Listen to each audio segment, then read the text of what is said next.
let's fucking go. Yeah. Ugh.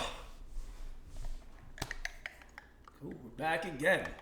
We have another episode of the Muscle Blueprint, and we are going to have another good time today. It is December, which means that it is time for the majority of our weightlifters to start bulking season. Bulking season, that can be intimidating for a lot of people. There's a lot of different ways you can look at it, because some people get very nervous when it comes to bulking season. All of the ways that your body changes. It could change your body drastically, and there's a lot of things that go wrong if you're doing it improperly, and a lot of things that can go really right. So, we're going to talk about those today, talk about the myths, talk about the facts, the do's and don'ts, and how you can have an effective bulking season. Sounds good to me. All right, let's go, man. So bulking season usually happens right around this time. Some people get there earlier, some people get there later. When I was younger, I was so big into bulking in the winter, cutting right before summer, the typical split. But I've kind of moved a little bit beyond that. Do I bulk still? Do I cut still? Yeah, but I don't. It doesn't necessarily fall within a season for me anymore. Now, let's be real. Come December, January, the winter months, I don't really necessarily care what I look like so much without a shirt on, because I'm never have a shirt. Why is your shirt going to be off? I always have a shirt on.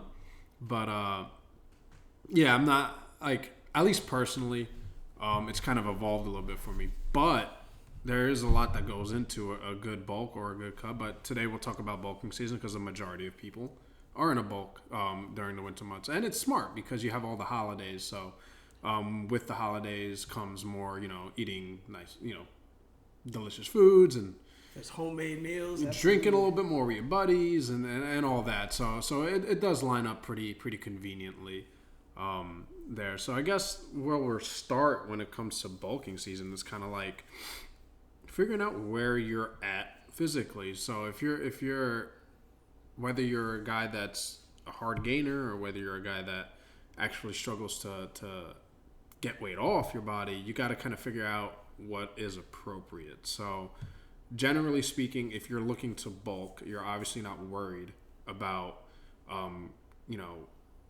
your weight loss struggles, so to speak, because you're looking to put on muscle and put on weight there. So it's kind of like we're dealing with a person that is either one, a hard gainer, or two is kind of average, but is just looking to build muscle the right way, or just put on size for that matter. Mm-hmm. Yeah, so I agree with that. A few things with that also, which I'm going to add to this. We research our topics a little bit before we start just blabbering away. I'm remixing, throwing a freestyle at us here. Do you think everybody needs a bulking season? There's a lot of beginners that just start hitting the gym, or people that are drastically trying to lose weight and lose inches off their waistline, whatnot. Does everybody need a bulking season per se? It's a good question. The answer is no, not everyone needs one. I mean, and it all depends on what your goals are, what your focus is, and what you're training. It just depends on so many questions. So it really depends on the individual. It's so hard to answer those questions, but that's why they're good questions. I'll use myself as an example right now. I know the people on the podcast can't see me, but they can on the video there. Go on YouTube. Right now I'm 5'8". I sit at 190 pounds. I believe my lean body mass or my fat percentage right now is, I want to say, hovering at like 14%, which is fine. I feel comfortable at that weight. I'm not bulking right now because I'm kind of a little above my set point. So my set point, like where your weight kind of naturally is, where you're at maintenance, it's kind of like where you sit naturally with your weight. So for me, that's anywhere between 185 and 190. Within that like weight range, that's kind of where my body naturally likes to rest and sit whenever I'm kind of at my maintenance calories or maintenance kind of activity level, not really changing things up. So that's where I sit. So right now I'm at 190, 191. So I'm a little on the upper echelon above that range. So I'm not going to go into a prototypical bulk, at least from a calorie standpoint. So now that's another thing we could get into. Well, we'll get into that later. But to answer the question is, so I would represent an individual who would not need to necessarily go on a bulk for the winter months. Now, if you're someone who's on the underside of that or the lower level of that set range of which you're at. So using me as an example again, if I was like 184, 183, 182, a little bit below my set point, right? Then it may be a pretty good idea to go on a little bulk here to kind of get back into that, and that may be my body telling me, you know, let's add some muscle here, let's bring in more calories and kind of get back to balance. So and it's not all about getting to where your set point's at, but it's just kind of understanding where you're at. So now, even if I am where I am now, if I wanted to go on a bulk, I'm still in a healthy position to bulk. And I guess that's where the question comes down to, right there. That's the answer that it should be. Are you healthy enough right now, both physically and mentally, to handle what a bulk truly consists of? That's a good point. Because bulking is hard. It's not easy. Yeah. You know, and it's a lot harder to bulk correctly isn't easy. True. It's easy to bulk and do it terribly wrong and then not get the results you want. But your scale might say the results that you want, but in reality, you just put on either ridiculous amounts of fat or just water weight that is going to be ineffective for you, and you'll probably either burn it right back off or you'll fall into even worse habits, which is obviously something to avoid. That's a great point. So yeah, I guess the answer to that question is, besides it depends, which is basically the answer to everything I always answer, is make sure you're in a healthy place first, in terms of, you know, you feel good, your energy levels are okay, and you know you're generally eating the right way or whatever. You're just in a good spot right now. Whether it's the bulk or cut, that's where you want to be. And then you decide, all right, what are my goals? All right, let's start bulking here. And then go from there. I think that's the way to look at it. Yeah, I agree with that. I think that a lot of times you read things on the internet, right? You see bulking, cutting season, how to do it properly. You start to read all this different types of research. This is exactly why people need a personal trainer at some point in their life, whether it's someone online or somebody that you can converse with that has the knowledge to teach you how to be intuitive about yourself, to teach you about what your body needs. You might need somebody with a little bit more knowledge that can provide that for you, because that it depends answer, that applies to everyone. Everyone's different. For some people bulking, my suggestion might be you need to have one more meal a day. Something as simple as that. And it could be healthy. It could literally be a grilled chicken and rice meal. One more a day might be all you need to bulk. Right. For somebody else, it might be something drastically different. Like, hey, you're really under eating. You're practically malnourished. Like, you need to eat more food. It depends on so many different factors, and that's really where it applies. If your body fat is already too high compared to your goals, like you were saying, then like you don't need to bulk right now. There's no need. Just because it's December doesn't give you an excuse to go and make ridiculous health changes to your life. Like, no, you have to continue on the mission that you're on. There's different things that you can change to change your training, but a bulking season might not be applicable for your goals. There's no purpose for it. You're going to set yourself in the wrong direction. Yep. On that standpoint as well, women, because I know this question comes from women a lot as well. Yeah. Bulking season's appropriate for women too. There's no reason that a woman that is healthy, that wants to see substantial muscle gains or types of gains in her development should shy away from a bulking season. I understand, I get it, that everybody wants to be hot 24/7. I get it, year round. You want to be ready for that Las Vegas trip, Miami trip, whatever it is. I get it. That's Instagram for you, that's social media. But in reality, in order to see your body transform, if you're healthy, you've been in the gym, you've hit that point where you have a crazy amount of volume that you're working out because you train 5 times a week, 4 times a week, you do your exercise, your cardio, you're at a good healthy standpoint, like Cruz was saying before, you get to that point, bulking season might help you. You might put on 5 pounds, which we'll talk about the scale later, but you might put on 5 pounds and then be able to cut 3 or 4 pounds of it off when it comes back to cutting season, but you'll have that 1 pound of dense muscle potentially, which 1 pound of muscle is a lot of muscle, by the way. Yep. And it will change your physique. It might change your strength. It might change you in a lot of good ways. And that strength aspect is also a big part of it. We could do this. This could honestly be a 5-hour podcast. Could be, but so let's not make it a 5-hour There's podcast. so many things to cover. There's so many things. And when it comes to, like Matt said, when it comes to whether you're a woman or a man, you got to understand that if your goal is aesthetics primarily, that's fine. That's your personal choice or whatever. You still want to chase health with that. All right, you don't want to do it just to you don't want to do it by all means necessary. Is where I'm getting at, because at the end of the day, if it's by all means necessary, can you do things to get there quicker unhealthy? Yeah, but for long-term success, it's only going to be to your detriment. So we still want to do things appropriately, so that way not only are we healthy and look good, but we feel good and perform better too. So like when it comes to working with athletes that I primarily work with, all right, it's almost like a blessing a little bit, because a lot of the programming and a lot of the nutrition guidance is based off performance. And they're just kind of solely focused on how they feel. And if we can kind of shift that mindset into aesthetics as well, where, yeah, it doesn't necessarily have to be, improving speed or improving strength markers here or there, but maybe improving energy levels and kind of, all right, with looking good, let's improve our energy markers here and different ways of life. I think bulking season or even a cut would be a lot easier. Maybe not easier, but a lot more people would be accepting to it. And if we could kind of just shift the mindset there, and keeping aesthetics as the goal, but also understanding that we want to keep this aesthetics for the long term as well, and we want to be healthy with it. Now, if you're competing, it's a different story. That's a completely different animal. That's a sport. But in terms of just generalities, which is who we're speaking to mostly, I think that's where we got to keep the mindset at with that. You know what I mean? I agree. I think you just dropped the gem. I think that entire thing is a gem right there. Yeah. If your health aspect, if your health isn't there, if you're literally just focused on strictly a scale, strictly these numbers, trying to bench more, squat more, and put on 20 pounds, like you said, man, you're risking your health by not paying attention to the more important things, like how you feel.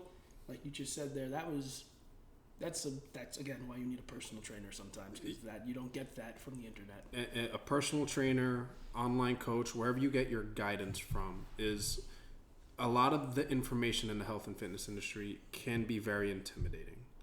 So, and someone who isn't affluent with, the nutritional sciences, the exercise science or whatever, it's intimidating. So to have someone help you kind of navigate through all the information and apply it to your individual situation, it just goes such a long way. So if you're someone who is intimidated, who is kind of confused with everything that you're being kind of thrown at you, especially on the social media side of things, getting someone that can, even just following people that kind of fit where your mindset is, can help go a long way. And then hiring someone to help you just is such a good thing. So with that said, let's kind of break it down for the people. So, all right, bulking season. We're here to bulk. Like, in your opinion, and then I'll go to mine, I guess, after that, or whatever. What's like step one? Let's just take like a very general, average lifter, someone who goes to the gym all the time, not all the time, but just regular day-to-day average person who works out. They want to bulk. Man or woman, doesn't matter. Okay. Step one. All right. What do we do? The real step one, the true step one, yeah, for what you should do versus what does happen. What you should do is accept that you are going to do this slowly, that you are going to maybe add one more meal or a couple, maybe 500 more calories to your diet in your first week of bulking, and slowly progress that upwards until you hit that caloric goal, or until you're hitting that, till you see that you're gaining weight, if that's your goal. If your goal is to put on a couple of pounds, doing it slowly. If you dramatically shock your system by adding a 5,000 calorie meal at the end of your day, that will not convert the way that you want it to. Your metabolism is not prepared to take on that type of bulking, which a lot of times you hear that, hey, today starts bulking season, I'm going to go to Buffalo Wild Wings and throw back an extra 30 wings. That's fun, man. I love that. Great time. Great time. Time and place for everything. But if that's your primary goal is bulking and the health aspect of it, then having that type of shock to your metabolism, it's not ready to burn that. It's going to hold the things you don't want it to hold, and that's exactly what you want to avoid when you're bulking. It's a great way to set someone up. So you put it in your mind that this is a process, all right? I remember when I was younger as an athlete, like I was a 140-pound freshman in high school. It's like, I need to gain weight. Oh my God, playing football, baseball, I need to put on. So I would literally just engorge myself with food. Fortunately, when you're young, you can kind of get away with so much more. Big point. But like, you don't even put two and two together where like after I just engorge myself with protein shakes and like all the food in my mouth just because I'm trying to get as much calories as possible, like you feel like freaking shit after. Like, why is my stomach hurting? Like, I feel sluggish. Because you're completely putting crap in your body just to get extra calories in, and you're shot. You're shot. Then that's gonna affect your workouts, and it's just gonna really hinder your goals. So that's a great way to put it. Mindset first. All right, understand that this is a process, and we're gonna do this intelligently and step by step. So playing off that with the calories, super important. You have to know where your maintenance is at. So maintenance calories, what is that? Long story short, it's basically what the average amount of calories you eat per day. That's kind of what keeps you at your current weight, right? So if me as an example, I'm 190 pounds.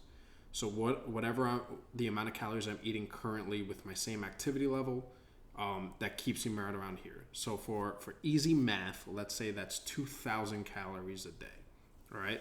The way you find that is you got to kind of track. It takes some work, but that's the only way you can really begin. And I know for a lot of people, tracking calories may be scary, and there's a lot of kind of negative connotations that come with IFYM or tracking. It's just creating an awareness. Where are you? Where's your metabolism at? So if you average, you take it for a week and you average, all right, I'm in the range of 1,900 to 2,200 calories a day. Let's just keep it simple, 2,000 calories a day, and I'm staying at the same weight. So now we know where to work off of, all right? And like Matt said earlier, let's not jump the gun and go 4,000 calories a day. If we're at 2,000, maybe let's go to 2,200 for the first week and see how we feel there, all right? And then if you do 2,200 calories a day on average, so 200 times 7, I can't do that math quickly in my head at all. What is it? 200 times 7? 1400. They go 1,400. We're not math guys, all right? We're not math guys. I have a casino game. We can only count 45 by 45s. I feel like we said this the first time we podcasted. We probably did. This is so bad. But anyway, my point is, we figure the math out. We just need pen, paper. My point is, over the course of time, that's gonna add up. So be patient there. So find out. Step 1, all right, is mindset. Understand it's a slow process, like Matt said. Step 2. Where's your maintenance calories at? All right. What are you eating on average per day calorie wise? And it's not going to be perfect, but just so you can get that general idea. And I think if you start with those 2 steps, all right, now we're in a position where we can do a bulk intelligently. Right. So then now you're ready to add 200 calories in the first week of bulking. Then maybe add another 200 calories if you're feeling good and you're not seeing your scale rising, if you're not seeing any negative health effects from anything. Cool. Now you can add a couple more calories until you get to the point where you're comfortable and where you're seeing the changes that you want. I agree. So think about it. That first week could literally be as simple as you added a protein shake to your meal. A protein shake or a smoothie or something healthy. It doesn't have to be, just because you're bulking doesn't mean you have to have chocolate cake to end your day. Like, that's not going to be as effective as the methods that we're providing here, the longevity of your bulk to have it work so that you're putting on muscle and not just putting on fat and holding sugar and holding water. That's not the goal. Yeah, so mindset, maintenance calories, your opinion. What's next? So go mindset, maintenance calories. You track those first few days of adding a few extra calories, adding those 200 calories, whatever it may be. This is another it depends moment where you have to see how you feel, and then you have to take your next step from there. So let's say you did that first week, you added those few calories, you feel good, you feel healthy, you're ready to progress in your bulking phase. Your next step should be, 1, make sure you're feeling good calorie-wise. 2, if you're going to the gym, which is going to be your next aspect, because to bulk, this is a lot with muscle building. We're not just here to put on fat. We are still trying to add muscle. You should also monitor how you are feeling and performing in the weight room. I'm sure that you're following a program at this point. You know what you're doing weightlifting-wise for the most of us. If you're bulking, if you're looking this up, that means that you pretty much have a general consensus of how the gym works. Monitoring your performance and it's not going to be dramatically different each day. Don't get me wrong, things don't happen overnight. But if you're adding 400 calories, your stomach feels good, you feel comfortable, you don't have any issues going on with your digestion or metabolism, you feel nice, go to the gym, and you still feel that your energy levels should be nice and high up.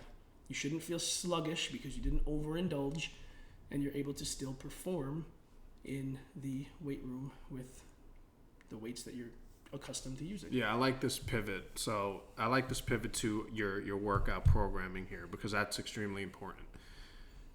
Now, it doesn't have to be uniform. So what that means is, all right, I'm entering a bulk. The first question that's probably going to be asked is, what's the best way to work out to help my bulk, which is to build muscle, and add mass? CrossFit. Again, stop. Just kidding. Stop. Again, depends. Generally, what I like to kind of base it on is strength. So when you're starting to increase calories, right? At least in the sports performance world, the tendency is, all right, we're increasing calories here to warrant the activity that's being had. So it's almost like backwards thinking is, instead of using the calories to attain a certain goal, it's using the calories to correlate to performance. So when I take my athletes, for example, into a strength training block where we're doing like 5x3s, all right, we're benching heavy, we're deadlifting heavy, we're squatting heavy, I'm going to increase their calorie intake because they need more calories to support the demands on the central nervous system that those exercises are asking them for. This is not me saying that you need to be in a heavy strength training block to bulk. However, all right, that correlation where if you're starting to increase calories may lend into, if heavy strength training is something that you really haven't done, it may be a good idea to start there with the increase of calories, because you're going to have that energy to support that, if that makes sense. Now, if let's say you're kind of more of the person that trains that way to begin with, then don't start there. Or if you're someone that really is not there yet with those exercises, which I don't think is the case with someone who is necessarily trying to bulk. If you're the average person trying to bulk has experience with those major lifts in a strength training setting, but it just depends on where your programming is at. So in terms of that, all right, you're increasing calories. Where are you currently training? And let's change the modality to send a different adaptation to it. Because even if you go into, like, let's say a hypertrophy block where you're adding reps and adding volume, your body's still going to warrant more calories because it needs to feed itself. It needs to feed the activity that's going through it to recover that muscle and build that muscle. So understand where you need to go from there. So to make it simple, all right, if you're someone who hasn't really, coming off a block that hasn't really trained heavy yet, maybe go into, a heavier block for the next few weeks with the increase of calories and see how you feel from there. If you're someone that kind of already done that or has been mixing that in, maybe go more on the higher rep range side with things, and maybe more like, instead of compound lifts like the bench, squat, deadlift, more like unilateral training with like isolated movements and stuff like that. So again, can be anything, but you just got to kind of figure out where you want to go from there. So there's no real answer as to how you should be lifting to bulk. It really depends on what your goals are, again. So you got to kind of map that out too. So with the steps, I guess we can say mindset 1, like you said, find your maintenance calories 2, and then 3, when it comes to your workout programming, All right, understand what your goals are. All right, if it's to build muscle, all right, that's fine. A lot of modalities can build muscle. Which one will best for you send a different adaptation that you're used to help facilitate and expedite that process? Hopefully that made sense. Yeah, absolutely. I mean, in layman's terms, in my muscle blueprint terms here, I would say that literally just means you need to change the way that you're lifting, not necessarily your exercises, but your rep range, your intensity, your tempo, just the way that you've been training. Try something a little bit different, not drastically different. Nothing's crazy drastic. We're not asking you to stand on one foot and do a backflip, but literally, if you're used to, let's use the bench press, for example. You normally go in, you like doing heavy bench press. You do 4 sets of, a heavy 3. Something I like to do, right? Like going nice and heavy. Maybe this time you're going to do 4 sets of 8 to 12 and be in a hypertrophy phase, right? Change it up. Or maybe this time you're going to do 4 sets of 10 to 15, but you're also going to do a superset with push-ups or a superset with some different band work, and just change it up. And even though you're bulking, it's okay to change the way that you're lifting, because you're just trying to send different signals, like you were saying, to your muscles to tell them to grow. That never changes. Yes. Yeah, I like that. I like that, kind of to keep it simple. Send a different adaptation, change it up. We have the tendency to do what we're used to, do what's easy for us. Don't be afraid to switch it up and watch the progress that can occur. So now, after those 3 steps, I think it's important to talk about in terms of bulking, which the main thing with bulking outside of what we just talked about is, all right, we're increasing calories. How should we do that? Where should our macros be? What type of foods are we talking about when we say good or bad? Kind of like the whole nuance there with that. So I guess we can differentiate that, and for real bro science, whatever, the clean bulk versus dirty bulk. It's to keep it as generic as possible. Clean bulk, aka, we're bulking, but we're eating good foods, as opposed to the dirty bulk where it's I'm just shoving everything in my mouth at one time. Obviously, that's not what we're advocating for. Can you bulk that way? Yeah, but again, not. And just a side note, I don't want to cut you off, but That's note to that, a lot of the people that you see that are doing dirty bulks like that on Instagram, social media, good chance, not going to call anybody out, because you can't call people out because you never know, and it doesn't matter because people make their own decisions. But if you are enhanced, if you're using anabolic steroids, it gives you an out to do things a little bit differently. True. You can dirty bulk if you're on trend. You can dirty bulk. God, yeah. You can do different things because your body is metabolizing food very differently. So you can't necessarily copy what the top bodybuilder in the world is doing. Oh, he eats dirty bulks, he eats cake, cookies, all this at the end of the day. That's not you. Yeah, and if it is you, then fine. I love The Rock. Oh, he's I the best. love him. He's the man. But you're not The Rock. I'm not the fucking Rock. All right? He can have his freaking 5,000 pancakes on Sunday and be perfectly fine. I can't. I don't know if The Rock's enhanced or not. He's never told me. I can't do that. I don't know the answer to that. But you do know that there are a lot of people that do use these drugs, and it doesn't make them bad people. It doesn't. I think steroids, this would be a whole different topic, but I think they have a terribly negative connotation that is completely unnecessary. Oh, no, we'll definitely have that discussion because I completely agree. It's super unnecessary evil for people to think that they're evil. It's so blown out of proportion, in my opinion. And granted, it's because of sports, and I understand that the ethical side of that, completely understand. But outside of competition, in regards to sports and all that, it really has such a bad rap. And look, I'm not advocating for it. I'm not telling you that this is me telling you need to do it. But I know so many people that do it. I know a lot of competitors that do it or whatever.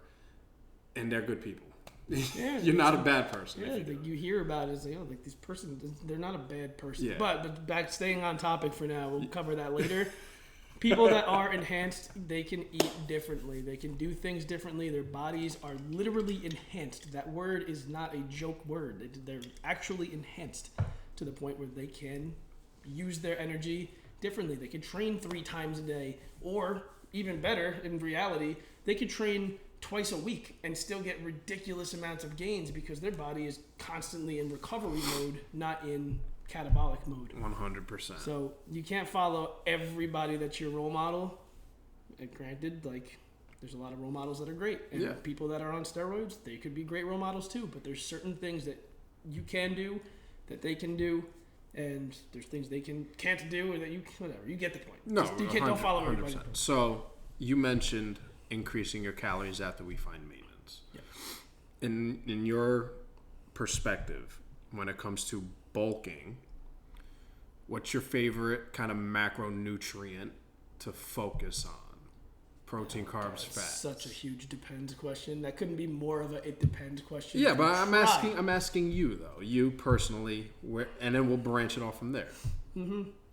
I'm tough because personally I follow a very well-rounded diet where I feel like I've reached the point of being intuitive where I know what I'm eating, I know what's healthy and what's not unhealthy, I know what my body reacts well to, and there's nothing in the macronutrient range that hurts me. I can eat an excess amount of carbs and feel fine. I can eat an excess amount of fat and feel fine. I can get my protein in and feel fine. You hear that, guys? He's not afraid of carbs. No, I'm not. I definitely, if I'm bulking, purposely bulking, which is kind of what I'm at right now, then carbohydrates are probably my most increased macronutrient. It's a great example, and here's why. Protein, carbs, fats. None of them are inherently evil. None of them are inherently good. Let's start with... I wish they called fat something different other than fat, because I feel like it also... Want to call it lipids? Yeah, let's call it lipids, because the people aren't afraid of getting lipid. They're afraid of getting fat. They'll be like, what the fuck is getting lipid? It's probably a new lingo that these Gen Zers came up with. No, but I completely agree. So let's actually start there. Let's start with fat. Fat is the new craze now because of the keto craze. I'm a big fan of fat. Fat is extremely good for you. In a general perspective, right, we want at least 20 to 25% of our calories to be from fat to just support regular bodily function, hormone function, and all the necessary processes our body needs. It needs at least that amount of fat from your diet to support that.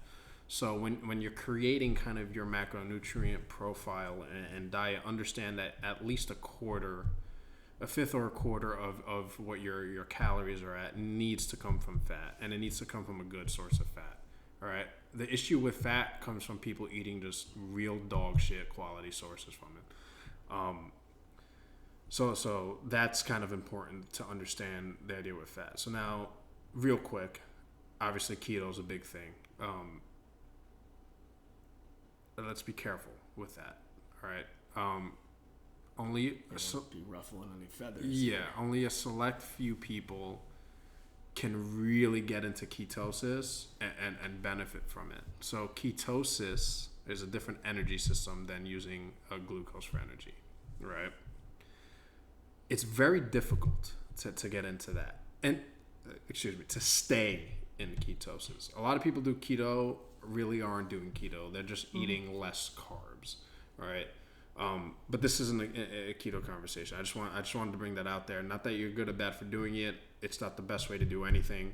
And if you're bulking, and it may not be the best avenue to go, because carbohydrates, which we'll get into right now, is just so important and it helps so much with performance. And the better you perform, it's going to make it a lot easier to hit your workouts in the gym, which will lend to building muscle and growth there. And I have nothing but respect for the people that are using ketosis, using the keto diet for health reasons. There's obviously a lot of benefits to it if you have certain health issues. I believe they said it helps with epilepsy is a big one. Yeah, that's actually where it originated. It originated to help cure epileptic patients, and there's been a lot of promises there. Great, which is great. And I've heard that there's great research in terms of the ketogenic diet. That's 100% facts. Anti-cancer I've seen, because it doesn't give you the ability to have certain types of, I can't think of the word off the top of my head, but you're not Me and Matt are not going to claim experts in this subject. No, That's not what we're doing. We're just saying that don't be afraid of freaking carbohydrates because someone told you they feel amazing on keto.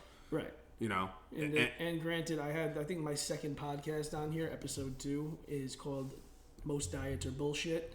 And I'm not saying that the keto diet is bullshit, but I'm saying that any diet that you don't think you could stick to with longevity, and I'm talking about a healthy diet, not about, you know, like if you're cutting calories to go be a Victoria's Secret model, then you're probably doing something that's a little unethical, which is fine, but just don't do that. That's not the people we're talking to.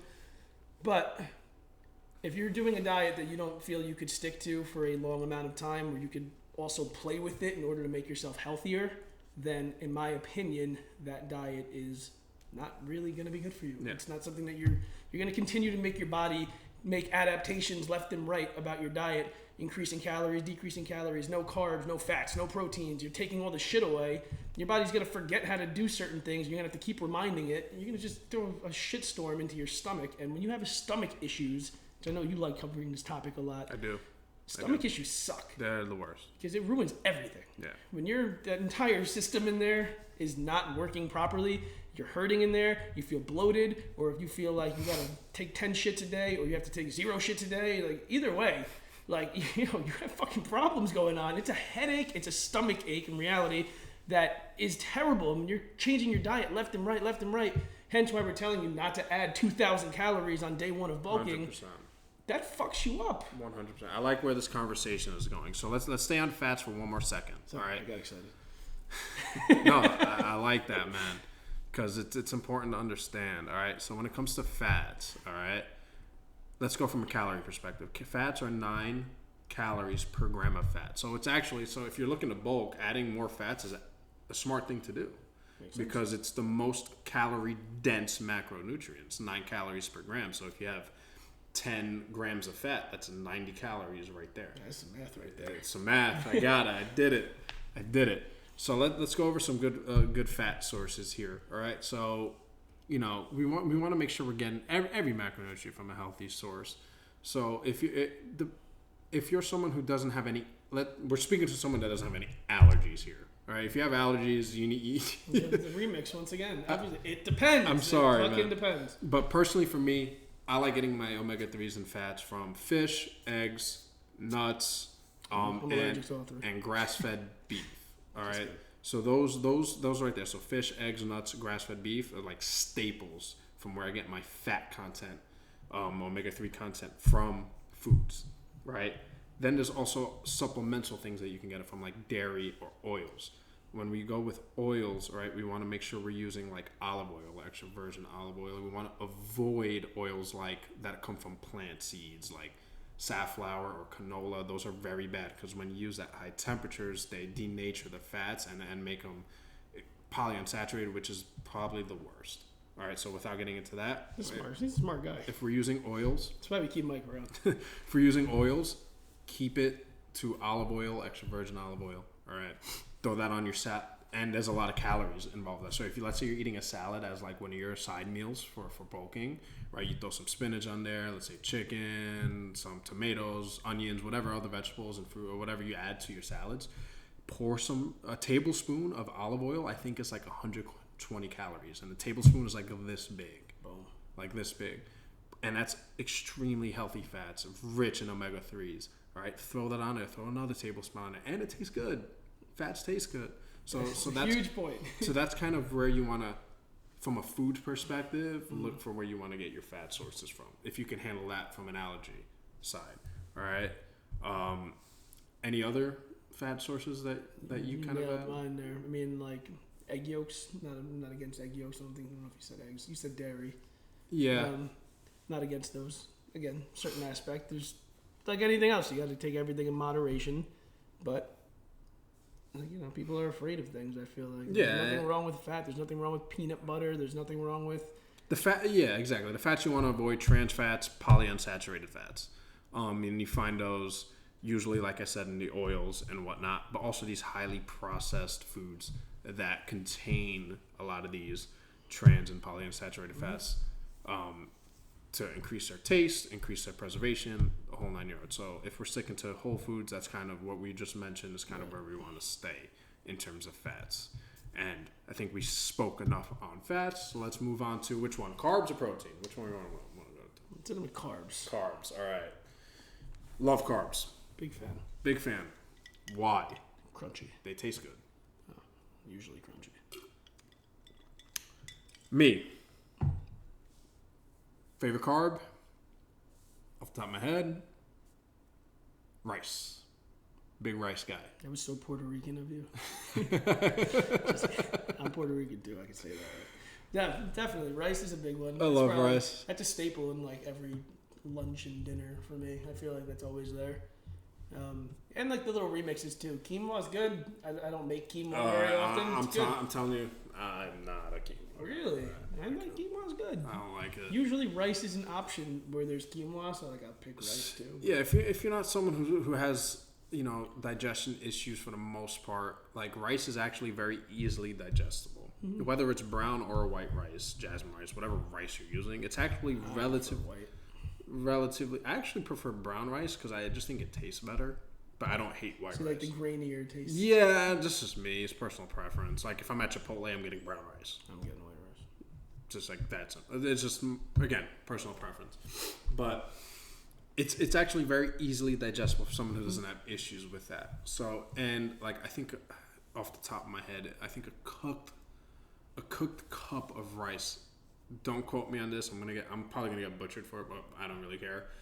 Think it's around like 110 calories off the top of my head, or maybe either like 110 to 140 within that range. I think I could be completely wrong.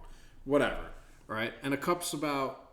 If I'm gonna use my hands. If you guys can see through the podcast, he's doing something with his hands to show you the size. Use my hands, maybe like a bowl, like it's like you always having your shoulders. I don't know, dude. I'm trying It's a cup of rice. A cup of rice, all right. Jeez, buy a measuring cup and you'll see. It's not a lot. Like on average, you'll probably eat more towards a cup and a half to 2 cups of rice in one serving. So just kind of put that in your mind that you're eating anywhere between like if a regular serving like 200 to 300 calories from rice.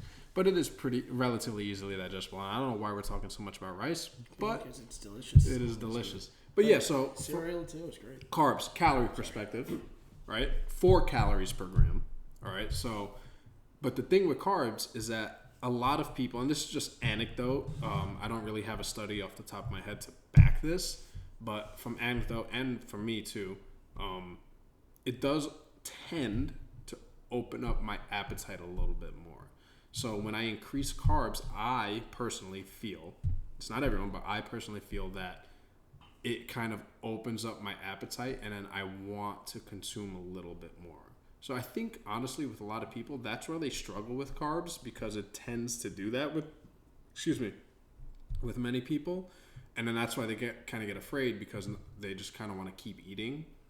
And I think if you're just aware of that, if that's what carbs do to you, then you can easily control it. So like with me, I'm aware of that. Like when I increase my carbs, like it's gonna increase my appetite. So I understand that. So if you're bulking and if you notice that, when you eat a little bit more carbs, you start to feel that could be a good thing. It plays into getting more calories in your body and it could help you. Yeah, I agree with that. But also with carbs too, making sure you're consuming the correct ones in order to avoid certain cravings and things of that nature. Obviously, you could see carbs coming from. Let's go there. Simple sugars, things of that nature. So like say you're having, the carbs that you're getting from a candy bar.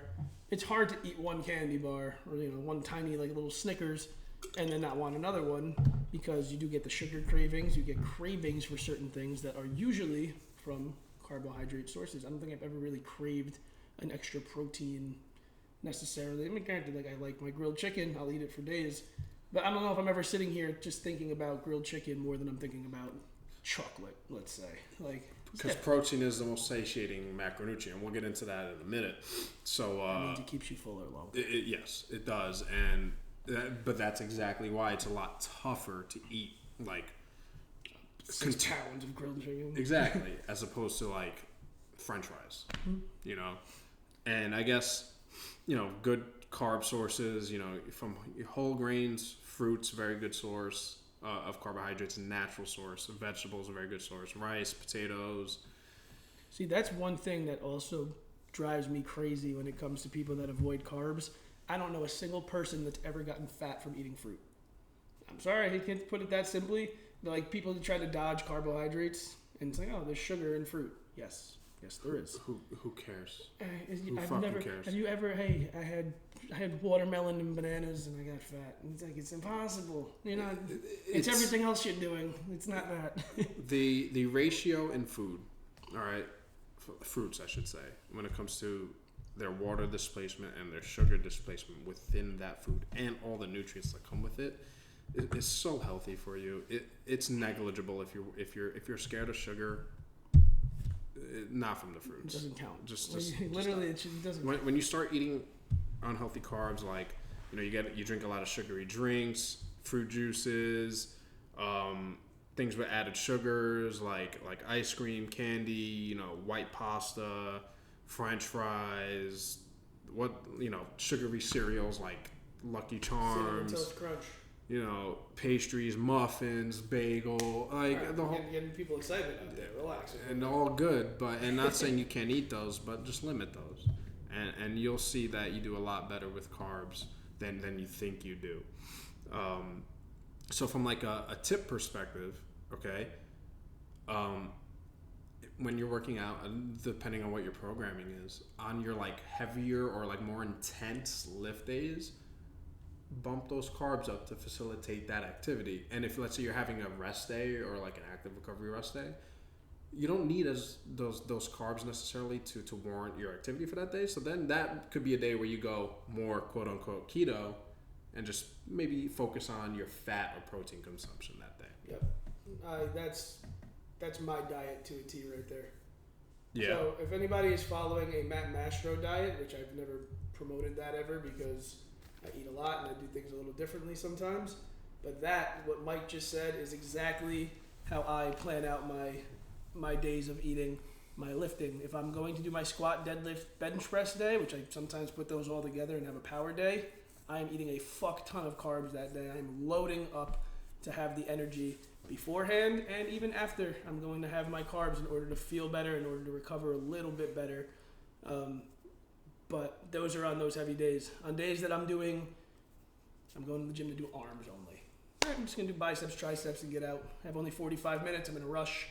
Then I can lower that carbohydrate count down a shit ton because I don't need to have an immense amount of energy like that because I'm not going to be there that long and I'm training smaller muscles. Only Matt can say I'm doing arms for 45 minutes and say that's a light day. It's ridiculous. Oh, yeah.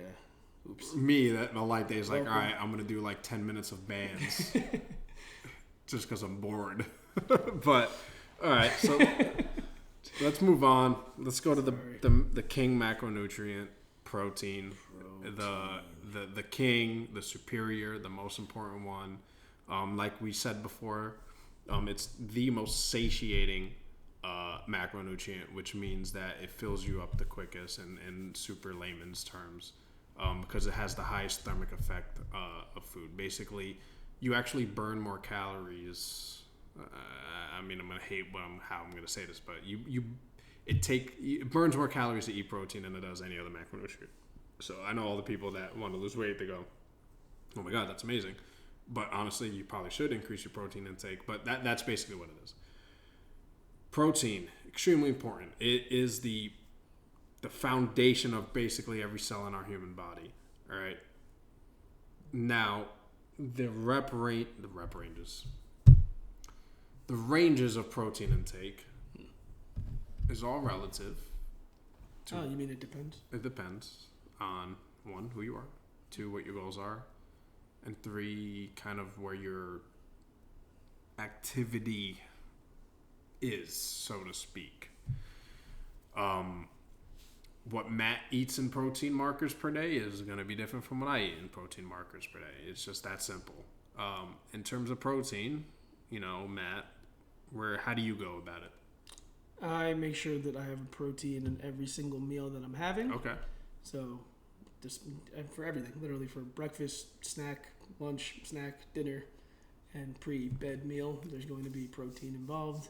usually from a source of either meat or a source of I don't use protein shakes very much at all in my personal diet. Neither do I. Because I feel like I eat so much Exactly. that it's an unnecessary addition to my diet. There's people that should use it for sure. It's definitely a quick way of getting protein. Oh yeah, there's nothing wrong with it. 100% good. As long as you get a good protein. But yeah, I make sure I have a protein in every single meal. I don't count my calories, so at this point, do I know my exact number? I don't want to guess. I don't want to. Are you trying to bulk right now? Yeah, a little bit. But I'm doing, like I said, I'm almost in like that first week of bulking where it's a slow, here's an extra couple of calories a day. Here's an extra meal, an extra snack. You know, there's little things I'll add in there. Whether it's a protein waffle. These really easy ones. I'm going to plug whatever company it is that makes these things, but throw them in the toaster, pop them out. You got 15 grams of protein right there in 2 waffles. It's beautiful. Why not? Yeah, and that's kind of a good mindset to have. Without getting too technical, that is a good mindset. So we don't, like, when it comes to protein, we're not going to necessarily, we don't have like extra protein stores within our body. What happens is if we eat an excess of protein through a process called gluconeogenesis, we convert that into glycogen, which is used for energy, for immediate energy. And if we eat too much, it can turn to fat. So that's where you hear like, oh, if you eat too much protein, it turns to fat. Not necessarily. It turns to glycogen. And if that energy isn't used, then it becomes fat. So if you're just eating a shit ton and you're lazy, that's why you get fat, whether it's protein or not. And that glycogen, that's what you use in your first 45 minutes to an hour of your exercise usually, isn't it? That's storage. Yeah, exactly. Right away. Mm-hmm. So to get down to the nitty gritty, finding what kind of where your protein markers want to be. So I already said that 20 to 25% of your calorie intake should come from fats to at least support regular cell hormone function. All right. Then protein is what you should focus on too. So how do I find that out? If on an average, everyday, kind of basic perspective, all right, we're about to convert to kilograms now, so don't be too crazy. All right, so you take your body weight, and to find out what that is in kilograms, you got to divide that by 2.2. What he means is go on Google and type it in. What I mean is grab your iPhone like I am right now, all right, and I'm going to go to my calculator because I can't do math, and go, let's say, 150-pound person. Divide that by 2.2, and you get... I think you only typed in 15. I literally did. That's so bad. 2.2, and you get 68.18. So let's say 68, just to keep it simple, even number. So you're 68 kilograms, all right? Your daily marker on average, no goals aside, just from a life perspective, you should want to hit 0.8 to 1 grams of protein per kilogram of body weight there. So that would be anywhere from, you times that by 0.8, you get that number, but just to keep math simple, so you want to hit 68 grams of protein per day at the minimum. Now you may be thinking, oh, that's relatively low for someone who's 150 pounds. And yeah, generally it is, especially for someone that's working out. But for the average everyday person, you'd be surprised how they don't even come close to that number. Like a lot of people don't even eat 50 grams of protein per day. Maybe if they have one meal that has 4 ounces of chicken, that's about 25 grams of protein right there. And if they don't really find any other protein sources in the day, and if they're eating a very low calorie diet, they're not going to even find that base level of protein markers, which can be a lot of the reasons why the energy levels are low, or they just performance wise aren't really cutting it. That's not you. You're bulking, so you're very active. Where should you kind of find that marker? The marker in studies say 1.4 to 1.7, but if you're really trying to pack on the muscle, you want to be in the upper echelon of that. So almost like 1.7 or even past that. So again, if you're 158 pounds, you're 68 kilograms, right? So let's get the calculator out. All right, now you want to eat in that 1.7 grams of protein, whatever. My head's all over the place, but we're going to multiply that by 1.7. So that's 115.6. So 116 grams of protein at a minimum is what you should be consuming if you're 150 pounds. For bulking. For bulking. Or just, even if you're not even for bulking. For exercise purposes. If you're someone that's working out, that's where you should be. In that range, 1.7 grams per kilogram of body weight. So keep it real simple, guys. Take your body weight, divide that by 2.2. That's your kilograms. All right. Now, if you're an average if you lift, multiply that kilogram number by 1.7, and that's your minimum baseline for the amount of protein markers. Minimum. So that 115 that you just pulled up for the 100, that's minimum. Minimum. Which means you need more. Which means you should shoot for more, and you find that number, right? You find out, all right, that's what I want my calories at. You start there, then you fill the rest with the 20 to 25% of fats, and then you fill the rest with carbs.